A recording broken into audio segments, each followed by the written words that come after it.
decided to visit. They think through reasons it grow. Hi everybody, today's Hola a todos. Hoy es viernes, 26 de diciembre de 2025. Nuestros queridos amigos Larry Wilkerson y Larry Johnson están aquí con nosotros. Bienvenidos de nuevo. Welcome back. That's a lie. Sabes, eso es una mentira. No estamos allí contigo. Tú estás en Teherán. Nosotros estamos aquí cómodos en Estados Unidos. Vamos, seamos sinceros.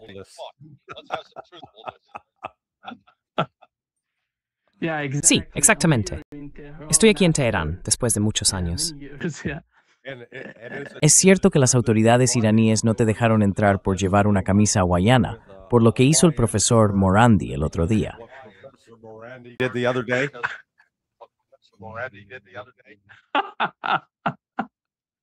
Sí, han detenido al profesor Morandi.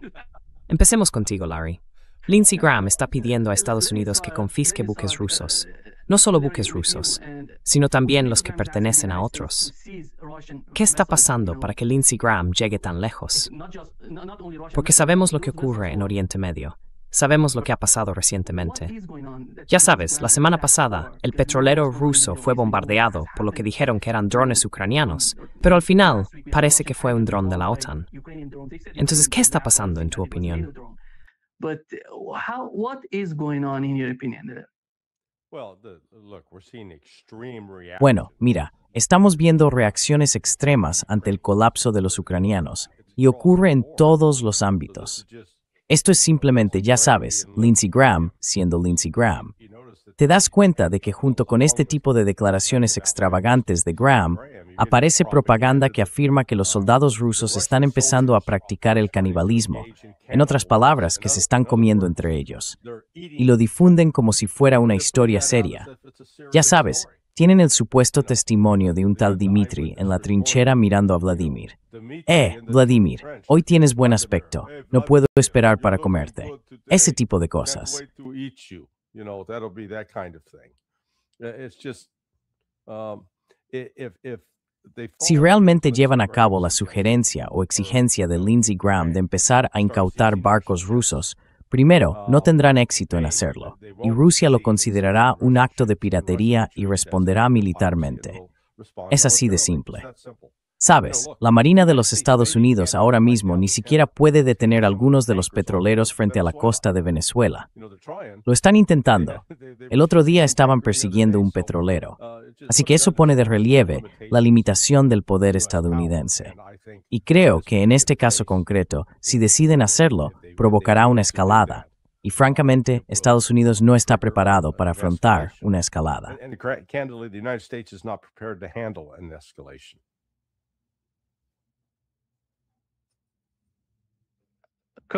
Coronel, ¿qué opina de lo que acaba de decir Larry? Larry just said. Every day that goes by, Nima, Cada día que pasa, Nima, surgen sucesos más extraños de esta administración incompetente y estúpida. No puedo creerlo. Pensé que tendríamos un respiro, ya sabes, quizá una tregua, al menos durante las 24 horas de Navidad. No fue así. Navegamos hacia el Golfo de Guinea y lanzamos un montón de misiles contra Boko Haram, ISIS, lo que sea, en Nigeria. No hay una organización más corrupta sobre la faz de la tierra que el ejército nigeriano. Y lo digo habiendo cenado con esa gente y con Sonia Bacha. No hay nada peor. Así que, son cómplices, dice el New York Times. Están de acuerdo, están contentos de que hayamos hecho esto. Me pregunto si habremos matado a algún agente de la CIA. Ese fue mi primer pensamiento.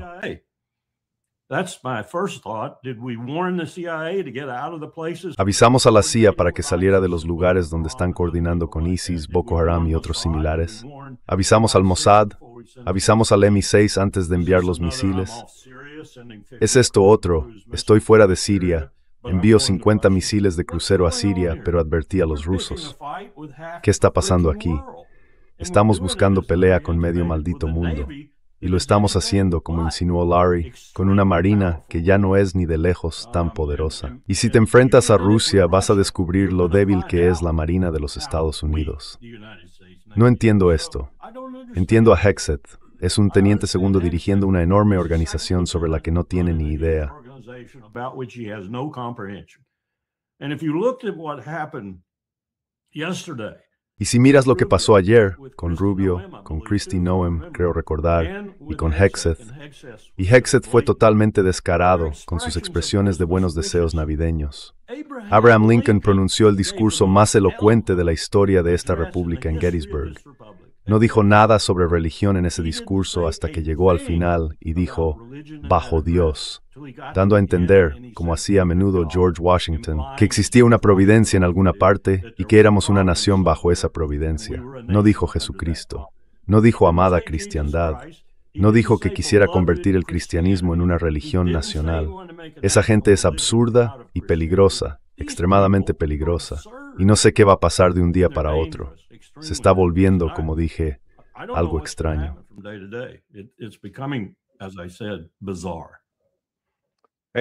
Oye, déjame que intervenga un momento. La retroalimentación que estábamos recibiendo se ha detenido. Es un milagro de Navidad. Christmas miracle.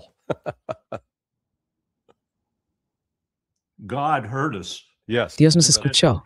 Sí, no interrumpas a esa gente. Oh, no, ahí vas. Lo has estropeado. Lo he estropeado. Vale, Nima ni siquiera sabe de qué estamos hablando, lo sé. I know.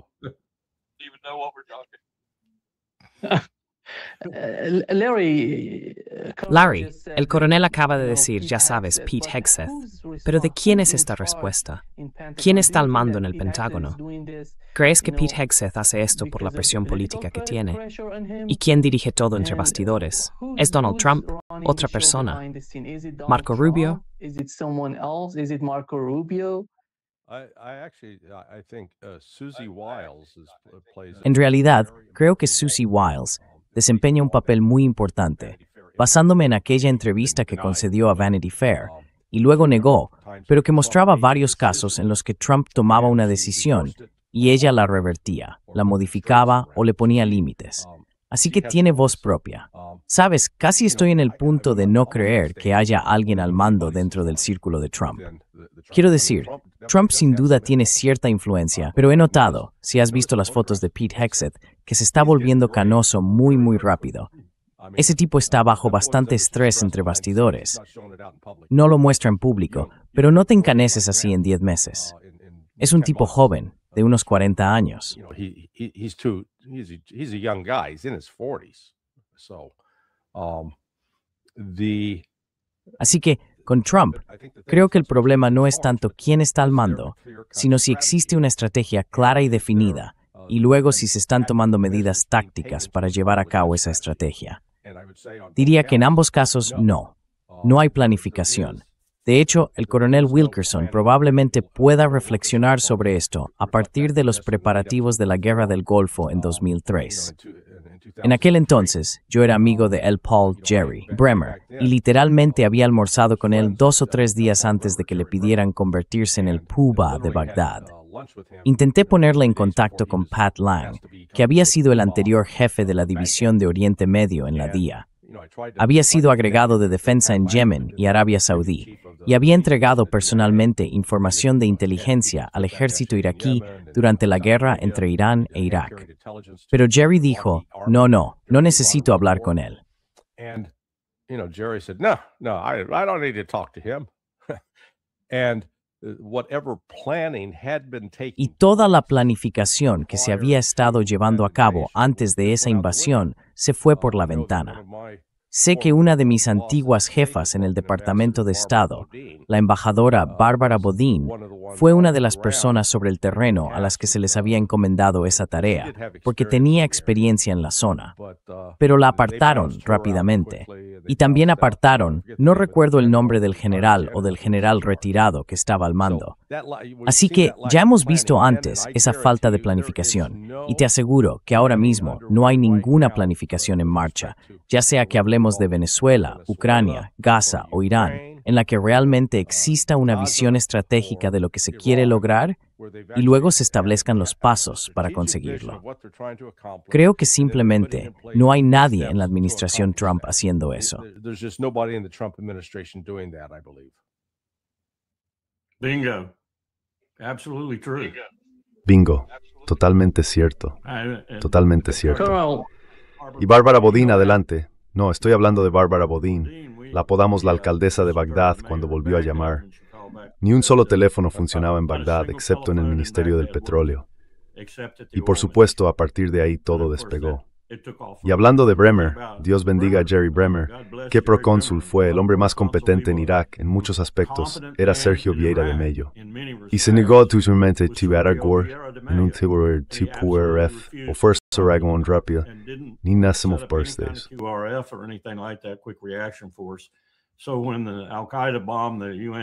Así que cuando Al-Qaeda bombardeó la sede de la ONU, y por eso se trasladó más lejos, Sergio murió entre los escombros. Estaba con su teléfono móvil, hablando de su gente, si habían salido, si se habían salvado, si estaban gravemente heridos y cosas así. No pudimos llegar hasta él. Murió. Aquello fue incompetencia deliberada por parte de la administración Bush y por parte de Donald. Además, esto no es incompetencia deliberada, esto es una locura. Es algo absurdo. Quiero decir, mira lo que estamos haciendo. Tiene que haber en el Pentágono ANIMA algunos generales de 3 estrellas, de 2 estrellas, coroneles que comprendan la estrategia global de Estados Unidos. ¿Y a qué me refiero con eso?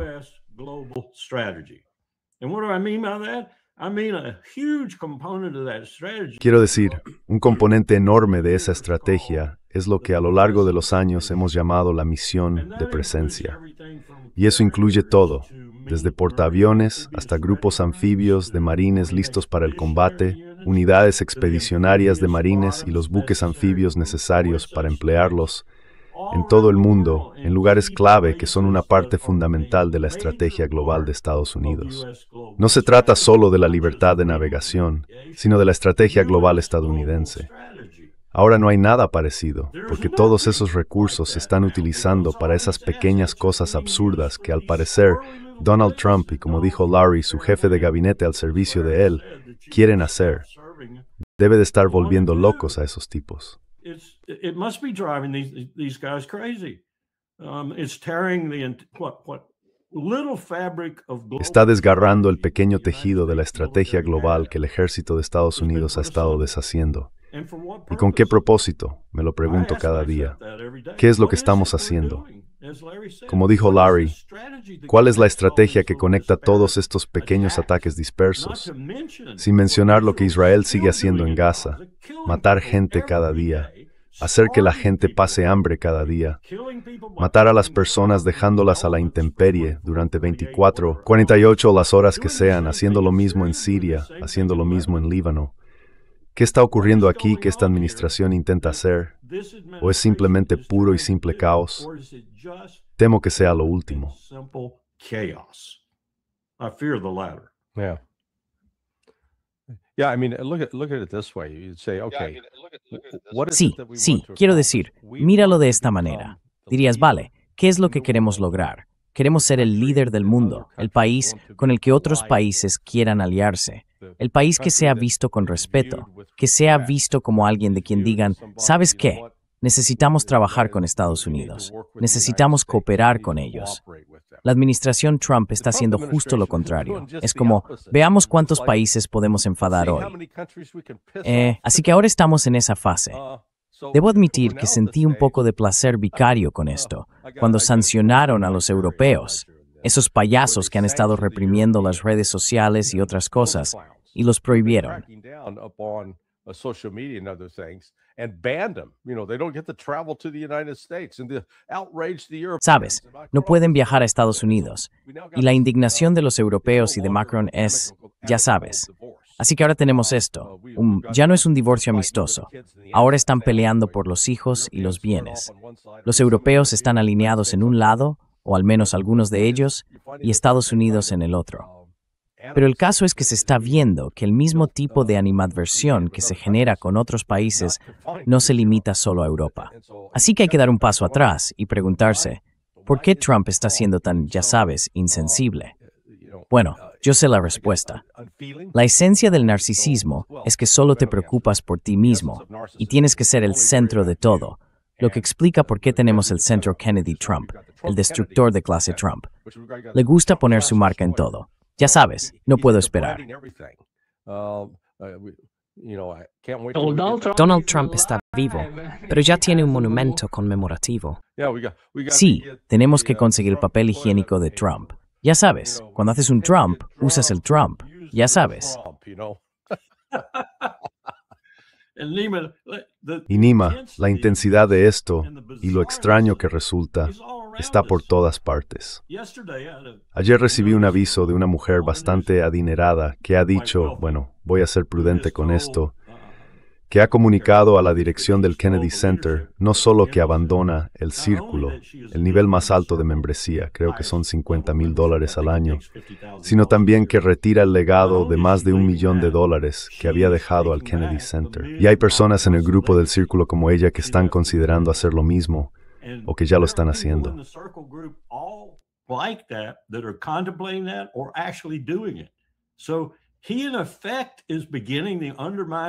Así que, en efecto, está empezando a socavar y destruir este símbolo de integridad cultural en Estados Unidos. Lo está destruyendo. Y esto es lo que está haciendo por todo el país. Lo que me lleva de nuevo a la suposición que a veces me atormenta. Este tipo es un agente del diablo, ¿verdad?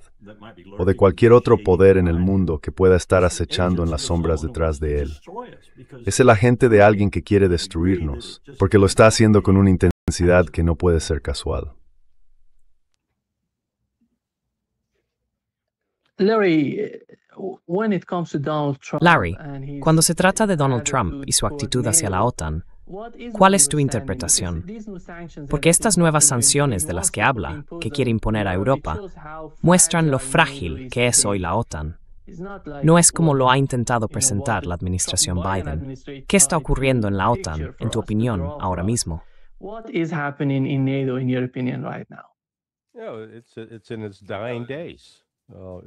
No, está en sus últimos días. Está llegando a su fin. Mira, debo confesar que no me molesta en absoluto lo que Trump está haciendo con la OTAN. Creo que la OTAN ha sido, bueno, yo la llamo un programa de empleo para hombres blancos. Se ha configurado en los últimos 30 años, principalmente para proporcionar más puestos de mando de oficiales generales, los llamados puestos de mando, sin tener en realidad ningún propósito estratégico real. En todo caso, la OTAN ha estado actuando en contra de su supuesto objetivo, que sería la paz y la seguridad. Y en lugar de promover la paz y la seguridad, en realidad se ha convertido en un vehículo para promover el conflicto. Así que ya sabes, vuelvo a esto. Creo que una de las razones por las que hubo tanta oposición a Trump al principio, y en relación con el Russiagate, es por qué Inglaterra se sumó tan pronto. And why England got on board so early. I mean, remember, the Brits played a critical role along with the CIA. Quiero decir, recordemos que los británicos desempeñaron un papel fundamental, junto con la CIA, en ayudar a fabricar parte de la inteligencia, el dossier Steele y otras cosas. Y creo que una de las razones en aquel momento fue el miedo de que si Trump llegaba al poder, pondría fin a la OTAN, lo cual, francamente, es más o menos lo que está ocurriendo ahora.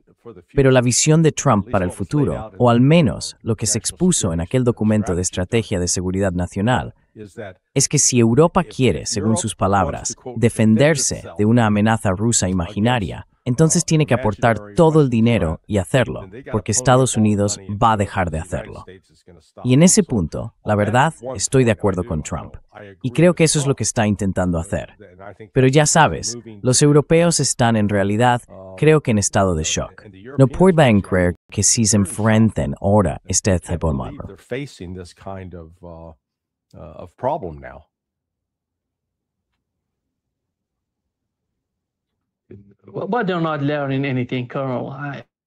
Pero no están aprendiendo nada, coronel. No veo que estén interesados en cambiar su actitud hacia Ucrania en un futuro próximo. Metastologies that are pallor through you, Purstone. Europeos. Estoy hablando de los europeos. Teniendo en cuenta toda la presión que soportan, no creo que los europeos cambien de opinión sobre Ucrania. No, yo tampoco, porque creo que ahora Estados Unidos los está guiando en esta idea de que pueden quedarse con ese 5% que al parecer ya está aprobado entre las principales potencias de todos modos. y aunque solo consigan entre un 3% y un 4%, eso será lo que reviva sus economías, ahora muy moribundas, en algunos casos, pero sin duda en dificultades, especialmente en Alemania. Esa es su metodología ahora, esa es su política económica ahora, y no pueden dar marcha atrás en Ucrania, porque creen que eso les da la justificación para apoyar este gasto adicional y la idea de que se reconstruirá con la industria de defensa. ¿Dónde hemos visto esto antes? Da miedo pensarlo. ¿Dónde lo hemos visto antes? Por cierto, Larry, gracias por introducir esa idea de blanco como el lirio. Siempre he pensado que la razón principal por la que Europa no permitió que Turquía entrara en la UME era en parte económica, pero también en parte por desprecio hacia los musulmanes. Ahora tengo otra razón. Tienes razón. La OTAN es blanca como el lirio. Yeah, You're right. yeah, NATO is lily white. yeah. Sí, esos turcos son demasiado morenos para entrar. Jesus was swarthy. Yeah, that's You know? Jesús era moreno. Lo presentamos como muy blanco, pero no podía serlo. ¿De dónde venía? Venía de Palestina. Where did he come from? He Right. came from Palestine. Larry, where are we going with Larry, ¿a dónde vamos con la carrera de negociaciones que tiene con Steve Witkoff? Cada vez que viene, va a Miami y habla con Steve Witkoff y Kushner. Pero, ¿cuál es el resultado de esas conversaciones? What is the outcome of these talks?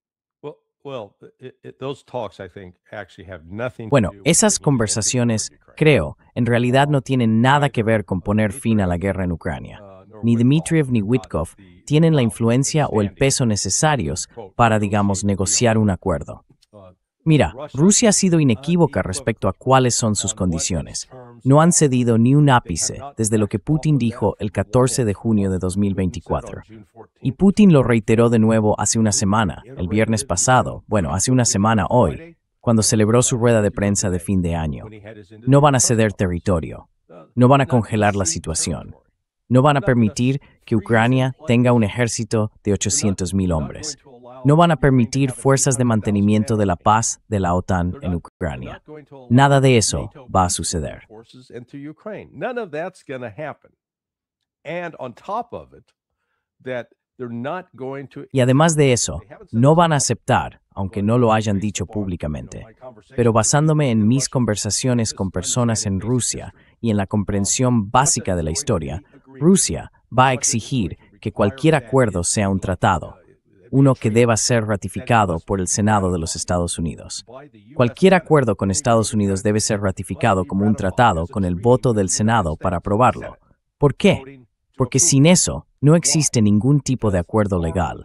Solo se tiene un entendimiento con un presidente que se marchará en 3 años y cuyas opiniones podrían revertirse en un abrir y cerrar de ojos. His views could easily be reversed in a heartbeat. So these negotiations, I think, between. Así que estas negociaciones, creo, entre Dmitriev y Witkoff, buscan desarrollar algunos proyectos económicos que sean mutuamente beneficiosos para Rusia y Estados Unidos.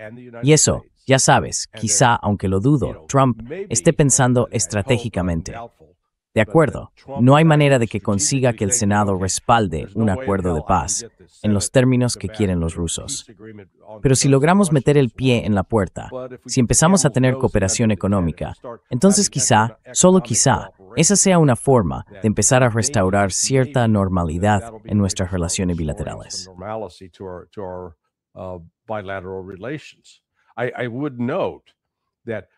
Quisiera señalar que durante todo este proceso hemos seguido cooperando con los rusos en el programa espacial, porque Rusia ha sido fundamental para ayudar a los astronautas estadounidenses a mantener la capacidad de llegar al espacio exterior.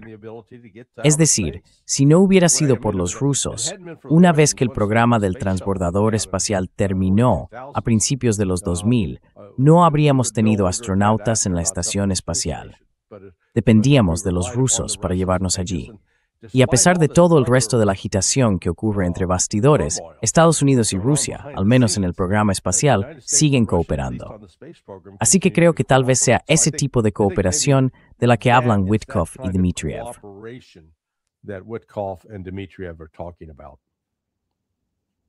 And the scary thing for me, Nima, is that Y lo que me da miedo, Nima, es que los europeos, con la posible excepción de Macron, que de vez en cuando muestra signos de sensatez, van camino de un conflicto inevitable ellos mismos, como una OTAN sin Estados Unidos y probablemente también sin Canadá contra Rusia. Si no ocurre de otra forma, lo provocarán con una operación de falsa bandera, probablemente en los países bálticos. Esto es muy preocupante, porque van a salir perdiendo. Pero Rusia también lo va a tener difícil, y al mismo tiempo estará pensando, ¿cómo puedo hacer esto? ¿Cómo puedo afrontarlo, incluso sin Estados Unidos y Canadá?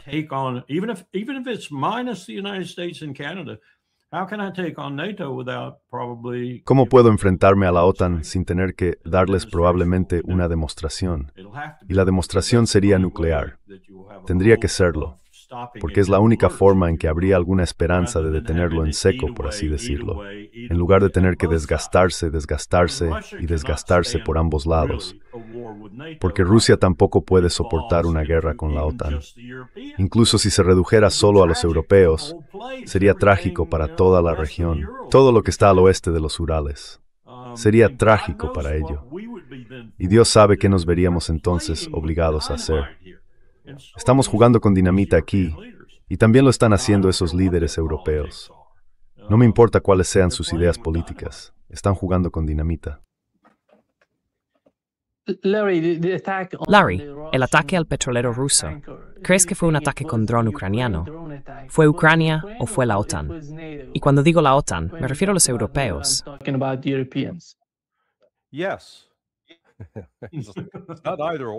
Sí, no es una cosa u otra. Sí, todo lo anterior.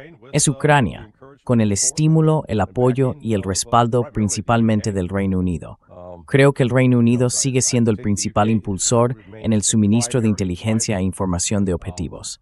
Pero, de nuevo, también reciben eso de Estados Unidos. Así que aquí es donde Trump, a pesar de afirmar que quiere desvincularse, sigue teniendo esa parte del Estado profundo, que continúa canalizando inteligencia hacia los ucranianos. Y ya sabes, fue después de ese primer ataque al petrolero en el Mar Negro, cuando Rusia empezó a bombardear sin descanso Odessa y los puentes. Ha estado destruyendo centrales eléctricas y trabajando para arrasar las instalaciones de petróleo y combustibles. Así que, ya sabes, los británicos siguen proponiendo estas buenas ideas. Oye, probemos esto. Realmente le causará un problema a Rusia. Y al final acaba siendo un problema mayor para Ucrania. And it turns out creating more of a problem for Ukraine.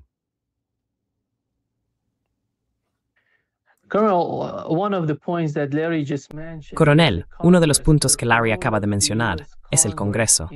El papel del Congreso de los Estados Unidos en todo el proceso de negociaciones. Sabemos lo que ocurrió con el JCPOA, y ya sabe cuando Donald Trump llegó y lo destruyó todo. Creo que esa es una de las experiencias más importantes que Irán tuvo con Estados Unidos. Y Rusia no va a seguir ese camino.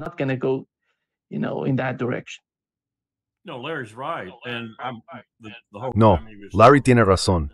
Todo el tiempo que estuvo hablando de ello, yo ya había reflexionado un poco sobre el tema y creo que tiene razón respecto a la exigencia rusa de un tratado. Piensa en Marco Rubio, su influencia residual en el Senado, su influencia sobre el presidente y sobre el liderazgo del Partido Republicano, al menos en una parte de él. Y piensa en otros dentro de la administración que intentan lidiar con un Senado que nunca va a aprobar por mayoría de 2/3 un tratado con Rusia. Simplemente no lo harán. Así que estamos hablando de otro instrumento para obstaculizar cualquier tipo de avance en este conflicto. Vuelvo a lo que dije antes.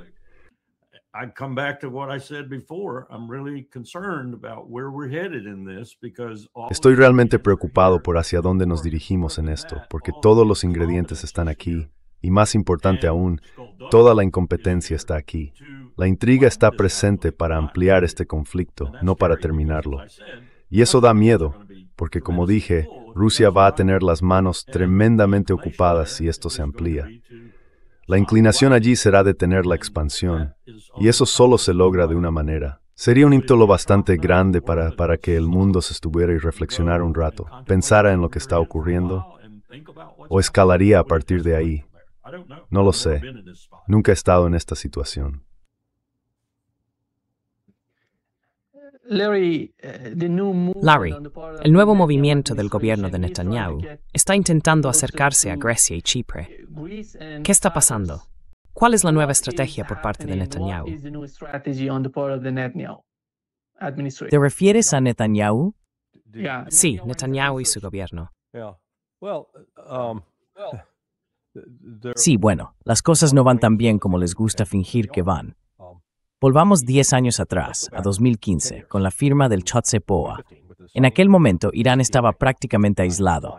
China y Rusia estaban dispuestas a aplicar sanciones a Irán junto con Occidente. Irán cooperaba plenamente con el Organismo Internacional de Energía Atómica. Avancemos 10 años. Como resultado del brillante intento de Netanyahu de decapitar al liderazgo iraní, político, militar y religioso, ahora han fortalecido la alianza. Han creado de hecho una auténtica alianza militar entre Rusia e Irán y entre China e Irán. Han incrementado la cooperación económica, política, diplomática y militar entre Irán, China y Rusia. China and Russia. They have accelerated Iran's development. Han acelerado el desarrollo por parte de Irán de misiles capaces de derrotar los sistemas de defensa aérea israelíes y estadounidenses. Y también han expulsado al Organismo Internacional de Energía Atómica, impidiéndole realizar cualquier tipo de inspección. El mundo occidental ahora tiene menos información, menos acceso a inteligencia sobre lo que está haciendo Irán. Bibi hizo eso, ¿de acuerdo?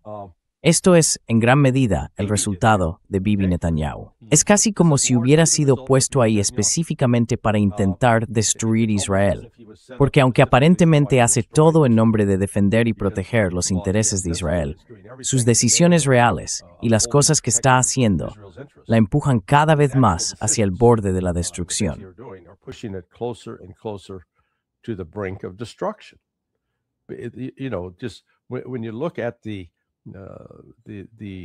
Cuando se observa la reputación o la propaganda sobre las fuerzas de defensa de Israel como la mejor fuerza militar del mundo, es una broma. Lo he dicho antes, Gaza cubre unos 350 kilómetros cuadrados. Israel, en más de 26 meses, no ha sido capaz de conquistar ni dominar ese territorio, a pesar de tener a los combatientes de Hamás y a otros combatientes palestinos acorralados contra el mar y rodeados por todos lados. No han logrado derrotarlos en 26 meses, mientras que en las 2 últimas semanas, Rusia ha tomado 305 kilómetros cuadrados solo en Ucrania. 350 square kilometers in Ukraine alone. In November, they did 700 En noviembre hicieron 700. Quiero decir, Rusia ahora mismo está conquistando territorio a un ritmo que el ejército israelí no podría igualar. Y además de eso, Israel no solo está, entre comillas, atado en Gaza. Sí, están matando gente. Sí, están arrasando, simplemente destruyendo el lugar, sino que también tienen despliegues militares en Líbano y Siria. No disponen de mano de obra ni de recursos ilimitados. Y a pesar del caos, la muerte y la destrucción que causen, también está suponiendo un coste muy alto para Israel, uno que no creo que puedan mantener a largo plazo.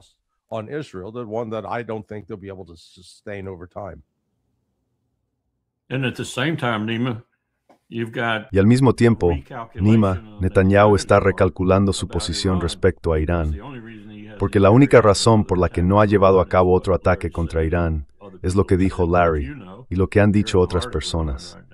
Ya sabes, estás en el corazón de Irán ahora mismo, y la cuestión es que Irán está preparado para destruir Israel si vuelven a iniciar el ataque. Entonces, ¿qué está haciendo Netanyahu ahora? Le está pidiendo a Donald Trump que lo haga por él. Y uno se pregunta, ¿cuál será finalmente la respuesta de Trump? Porque como señaló Larry, Israel atraviesa dificultades en este momento. Y sin la ayuda de Estados Unidos, si quiere eliminar a Irán, o al menos asestar un golpe que esté a la altura de su deseo, tendrá que recurrir a Estados Unidos.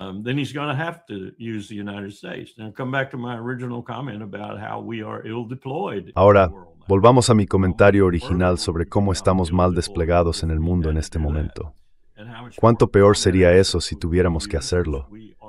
¿Y cuántos más recursos de combate usaríamos? Recursos que son muy difíciles de reconstruir con la base industrial de defensa que tenemos hoy.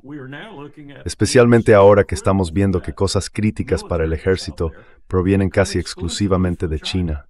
Y no podemos conseguirlas. No te lo puedes inventar. Nos gobiernan idiotas. Una vez más, vuelvo a esas ideas, que los Ulutas Kerman en Nomzo Orlgund en realidad están intentando destruirnos.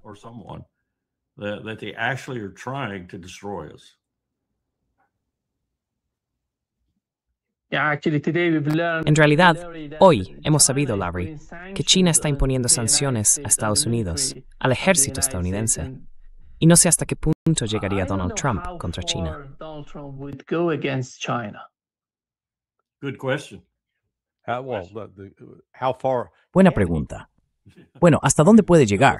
Quiero decir, ya sabes, ¿qué va a hacer? Desplegar portaaviones, una fuerza de tarea. Quiero decir, ya sabes, Donald Trump no tiene una opción militar viable con respecto a China. China tiene las cartas militares en ese asunto, porque primero está librando una guerra defensiva, o lo haría, y tiene misiles hipersónicos que pueden destruir portaaviones estadounidenses en un instante si esos portaaviones se acercan lo suficiente al territorio chino. Y muchos de los sistemas de armas críticos de Estados Unidos dependen de las exportaciones chinas de minerales de tierras raras. No tenemos una alternativa.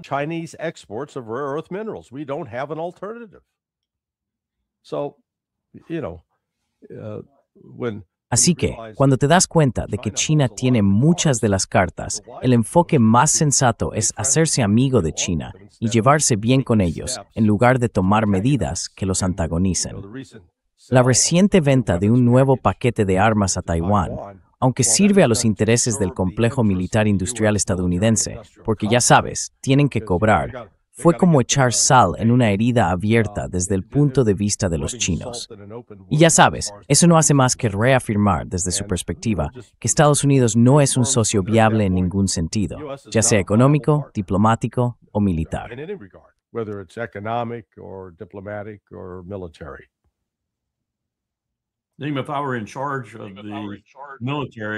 Si yo estuviera al mando del ejército en la República Popular China ahora mismo, digamos, su equivalente al presidente del Estado Mayor Conjunto, aunque estructura sea un poco diferente, y tuviera que dirigirme a Xi Jinping o a los miembros del Politburó para sugerirles esto o aquello, diría, calma, se están destruyendo a sí mismos.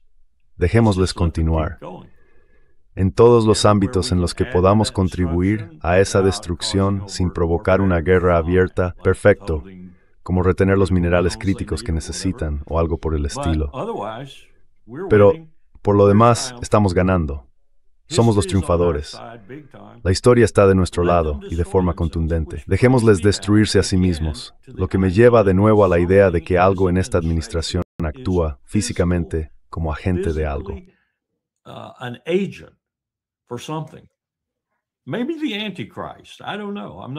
Quizás el anticristo, no lo sé. No soy de los que creen en ese tipo de cosas, pero es increíble cómo nos estamos destruyendo a nosotros mismos. Sé que los imperios, a lo largo de la historia humana, lo han hecho durante unos 5,000 años, y sé que lo han hecho de diversas maneras. Irresponsabilidad física, el poder subiéndoseles a la cabeza, agotamiento de sus élites, y así sucesivamente. Pero no estoy seguro de que haya existido alguno que intentara suicidarse de una forma tan abierta y comprensible como lo estamos haciendo ahora, y desafía toda lógica, a menos que haya algo detrás de esto. ¿Qué podría ser? Sigo preguntándome, ¿para quién trabaja Trump en última instancia?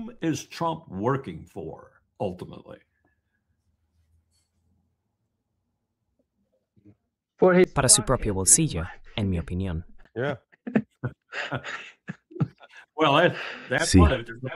Bueno, eso forma parte de ello. No hay duda de eso. El precio que estamos pagando por el enriquecimiento del clan Trump es astronómico. ¿Puede ser tan estúpido o tan vulgar? No me importa. Saldré de esta. Seré como los antiguos Rothschild. Saldré de esta. Ese viejo Waterloo irá por un camino o por otro, pero saldré de esta.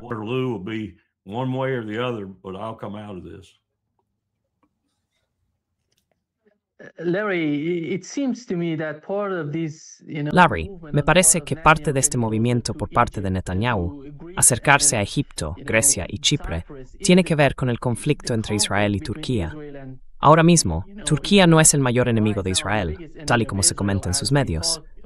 No se trata solo de Irán. Turquía se está uniendo a Irán en ese tipo de amenaza contra ellos. ¿Cómo ves a Estados Unidos en todo esto?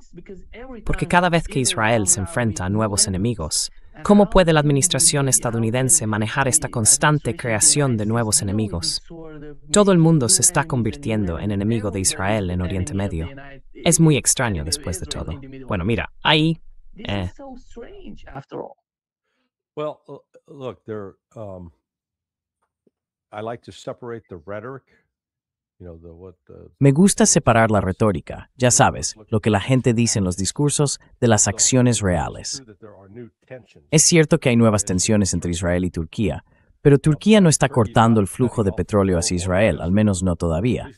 Están permitiendo que siga. ¿Por qué? Porque Erdogan y su familia están cobrando. Ya sabes, Donald Trump y su clan no son los únicos que están ganando dinero con acuerdos que no tienen nada que ver con los intereses nacionales de un país. Y creo que tienes razón al señalar que la relación que intentan cultivar es con Chipre, la parte griega de Chipre, no la parte turca.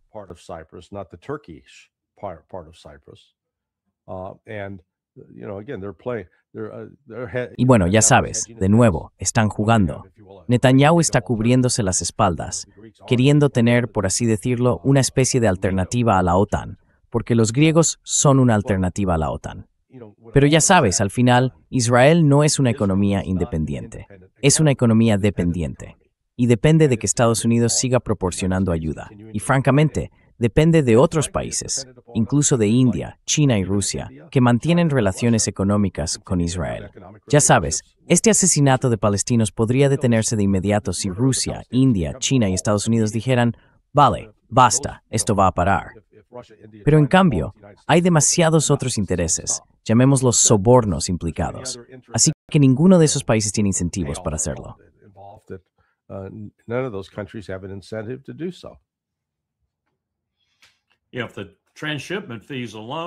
Si las tarifas de transbordo por sí solas en el oleoducto de Ceyhan siguen siendo las mismas que cuando negociábamos con los turcos durante la Primera y la Segunda Guerra de Irak, eso es mucho dinero.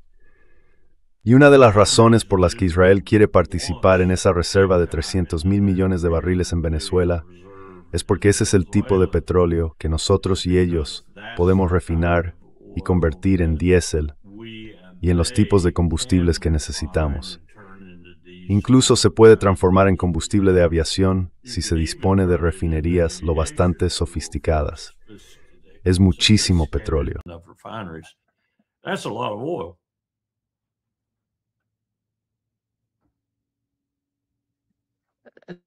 Larry, ¿ves la posibilidad de un nuevo acuerdo entre Israel y Líbano? ¿A qué te refieres con nuevo? No ha parado.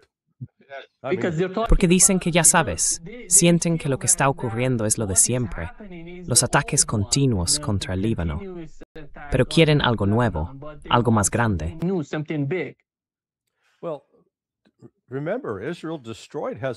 Bueno, recuerda que Israel destruyó a Hezbollah, o al menos eso fue lo que afirmaron. Quiero decir, se supone que Hezbollah ya no existe, ¿no? Pero eso solo demuestra cómo sigue propagándose la propaganda. Hezbollah no ha desaparecido.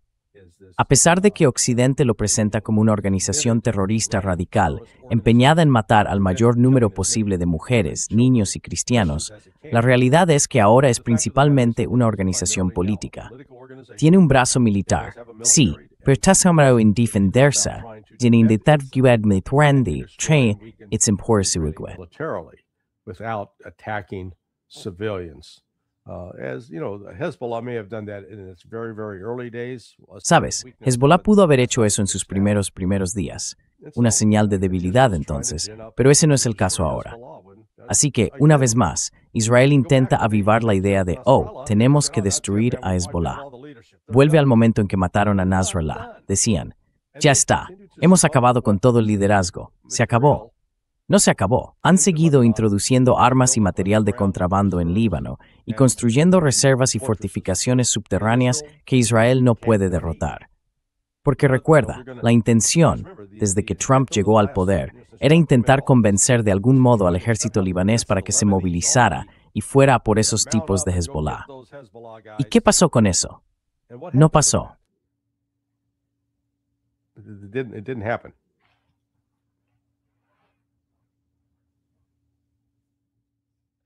Carl, ¿cuál es tu interpretación de eso? Well, I think the Israelis Bueno, creo que los israelíes cometieron un tremendo error estratégico.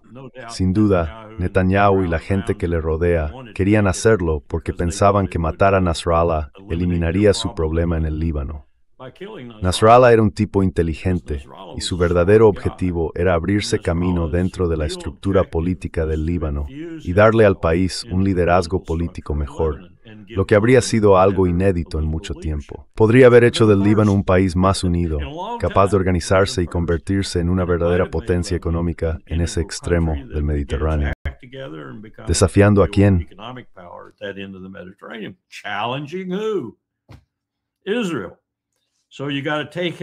Israel. Así que hay que eliminarlo, no solo porque es el mejor líder que Hezbollah ha tenido, sino también porque tiene el potencial de alejarse del terrorismo, por así decirlo, y convertirse en una fuerza política en el Líbano que podría unir a todas las diferentes facciones. El otro día, cuando oí a Hegseth hablar de resucitar los acorazados, lo único en lo que podía pensar era en el New Jersey lanzando esos proyectiles de 16 pulgadas contra las montañas del Líbano. Fallaban sus objetivos por un margen enorme. Disparar contra montañas con ese tipo de arma, que de por sí nunca fue muy precisa, era, en otras palabras, una estupidez.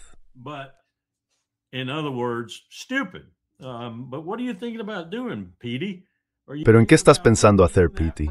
¿Estás pensando en repetir ese proceso, quizá en el Líbano? Acabas de construir una embajada de $1,000 millones allí. ¿Vas a bombardear tu propia embajada? Así de absurda es toda esta situación. No se puede soportar, por mucho que lo intentes. Y créeme, he estado en algunas administraciones en las que había que esforzarse mucho, pero siempre podías encontrar algo, una estrategia aquí, por no hablar de una política que esa estrategia estuviera aplicando. Y miras las tácticas y dices, vaya, esto no surge de ningún sitio, no tiene una nave nodriza. ¿Qué estamos haciendo?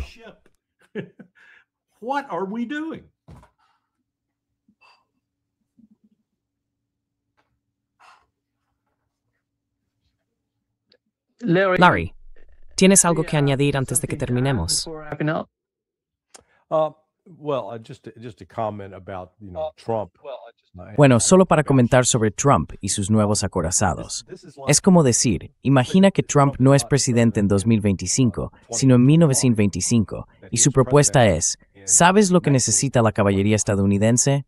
Fustas doradas, para que podamos espolear a esos caballos más rápido.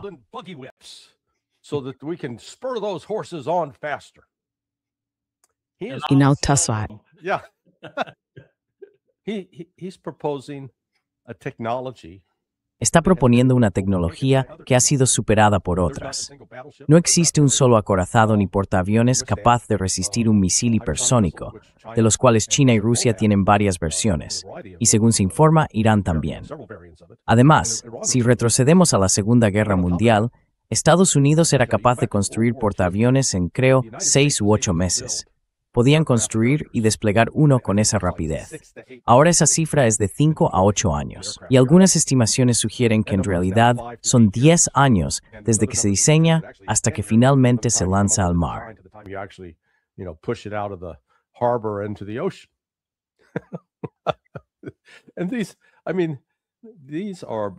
Y estos son, ya sabes, despilfarros de miles de millones, incluso de cientos de miles de millones de dólares, que ya no tienen relevancia en el panorama estratégico del mundo actual.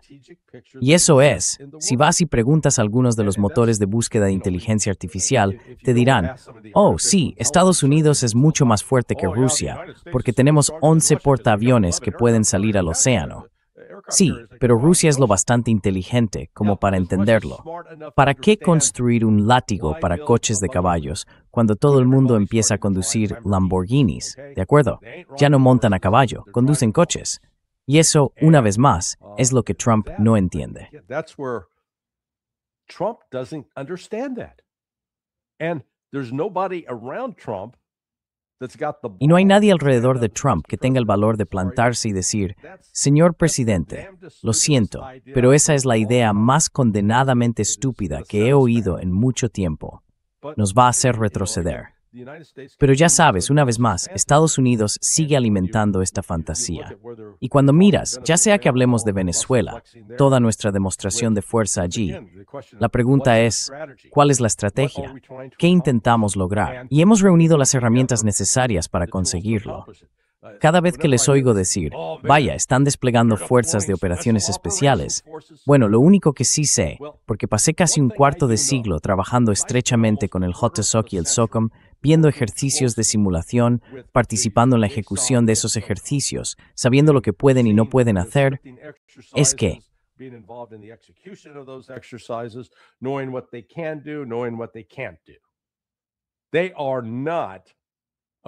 no son en absoluto una organización dedicada a cambiar regímenes. No tienen la capacidad ni la experiencia necesarias para primero ayudar a derrocar a un líder, poner a otro en su lugar y luego, ya sabes, asegurarse de que los trenes funcionen puntualmente, se recoja la basura, los sistemas de agua funcionen y la electricidad no falle. Estamos hablando de muchas competencias de ingeniería civil que serían necesarias.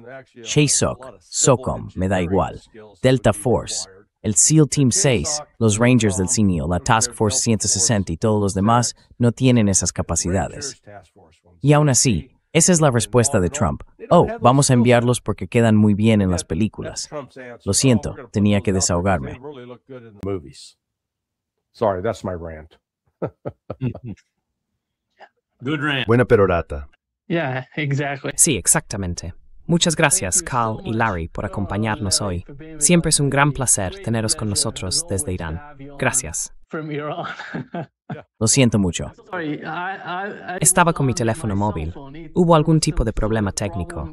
Lo siento por eso. I'm sorry for that. No, está bien.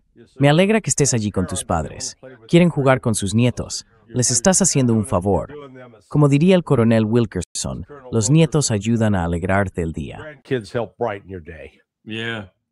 Let me give you just a tidbit of Sí. wrap up from my perspective. Déjame darte solo un pequeño resumen desde mi perspectiva, Nima.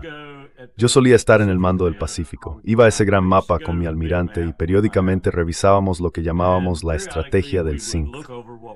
Ahora bien, esto abarcaba solo la mitad del mundo, ¿de acuerdo? 35 embajadores, un número equivalente de estados, todo tipo de estrategias y políticas desarrolladas tanto en el ámbito civil como en el militar. Así que yo me centraba en la parte militar. Y claro, formaba parte de los planes operativos 5000 y 5001.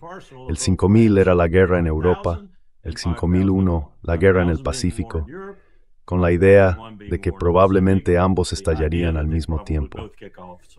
En realidad estaba observando a las fuerzas estadounidenses en todo el mundo las 24 horas del día, los 7 días de la semana. Sé por qué están allí. Sé el propósito la promoción using the summer en McDermott están así no incineración. Sé las municiones maniva a bordo. Presence in that area. I know the munitions they're carrying on board. I know the capabilities of those task forces. Conozco las capacidades de esos grupos de trabajo. Es cierto que teníamos esa gran guerra en mente que representaban los dos planes antiguos, pero también teníamos el resto del mundo que de vez en cuando nos causaba algún problema. La Guerra Fría no nos daba problemas. Eran esas pequeñas cosas que estallaban por todas partes, y teníamos planes de contingencia para eso. Teníamos, digamos, subestrategias para esas situaciones. Sabíamos lo que íbamos a hacer con ese conjunto de fuerzas en esa zona concreta y en ese momento concreto. Si surgía una de esas situaciones, o como solía decir Powell, la que surge y no habías planeado es la que te atrapa, teníamos fuerzas de reserva para eso. En otras palabras, teníamos una estrategia. Y los civiles tenían una política que nos daban y que la estrategia estaba diseñada para aplicar. Ahora no hay nada de eso, nada. punto. Y eso es muy None, preocupante. period. And it is very worrisome. Well, thank you Bueno, for doing gracias your por hacer tu job, trabajo, Nima, Nima, and por shining intentar some arrojar light luz sobre on esto. this and for having Merry Feliz Christmas, Navidad a ambos y good muchísimas Thank you gracias so por much for acompañarnos being hoy. with us today. See you soon. Bye bye. Bye-bye. Same. Nos vemos pronto. Adiós.